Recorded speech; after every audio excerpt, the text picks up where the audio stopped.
ਤੇ ਥੋੜਾ ਥੋੜਾ ਸਾਰੇ ਸਾਥੀ ਜਿਹੜਾ ਅਸੀਂ ਇਸ ਪ੍ਰੋਗਰਾਮ ਦੇ ਵਿੱਚ ਹਿੱਸਾ ਪਾਉਂਦੇ ਜਾਈਏ। ਤੇ ਇੱਕ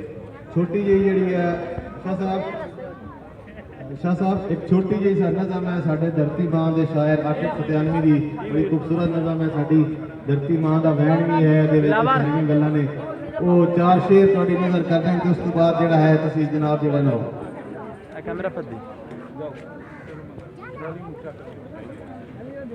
जी आकिब साहब फरमांदे नज़म का नाम है कि असी वासी सांदल बार दे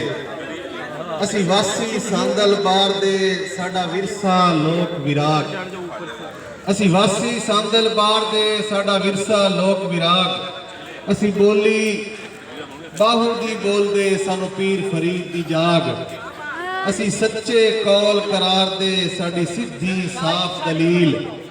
साडा कहीं ना झेड़ा झेड़िया असी अपने आप वकील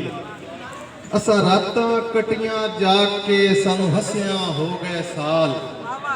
असा रातां कटियां जाग के सानू हसियां हो गए साल साडे अज भी कच्चे कोठड़े साडा अज भी राह दे माल सानू असा रोग पराया पालिया साडी कहीं ना समझी नेक असा रोग पराया पालिया साडी कहीं ना समझी नेक ਉਹ ਸਾਨੂੰ ਉਸ ਵੀ ਸਦਿਆ ਜੰਗਲੀ ਅਸਾਂ ਜਿਸ ਨੂੰ ਦਿੱਤੀ ਟੇਕ ਸਾਨੂੰ ਉਸ ਵੀ ਸਦਿਆ ਜੰਗਲੀ ਅਸਾਂ ਜਿਸ ਨੂੰ ਦਿੱਤੀ ਟੇਕ ਜਦੋਂ ਜੱਟ ਅਜੇ ਪੀ ਕੇ ਕੰਗੂ ਘਾਟੀਆਂ ਲਫ਼ਜ਼ਾਂ ਦੀ ਖੂਬਸੂਰਤੀ ਵੇਖੋ ਬੰਦੇ ਦੀ ਔਰ ਦੇ ਕਿੱਥੋਂ ਛਾਣ ਛਾਣ ਕੇ ਲਫ਼ਜ਼ ਲੈ ਕੇ ਆਉਂਦਾ ਹੈ। ਕੰਗੂ ਸ਼ਾਇਦ ਬਹੁਤ ਸਾਰੇ ਲੋਕਾਂ ਵਾਸਤੇ ਨਵਾਂ ਲਫ਼ਜ਼ ਹੋਵੇ। ਅਜੇ ਪੀ ਕੇ ਕੰਗੂ ਘਾਟੀਆਂ ਸਾਡੇ ਸੁੱਤੇ ਪਏ ਪ੍ਰਧਾਨ अजे पी के कंगू घाटियां लस्सियां पी के बेहोश होए ने प्रधान साडे अजे पी के कंगू घाटियां साडे सुत्ते पै प्रधान अजे छोट छपत्तड़ खेडदे साडे गभरू शेर जवान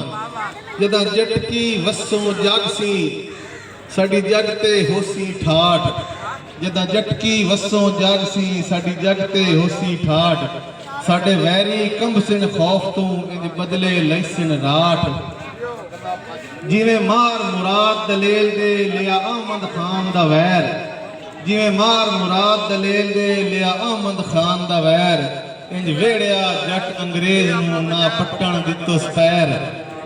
इंज वेड़िया जट अंग्रेज नूं ना पट्टण दित्तस पैर।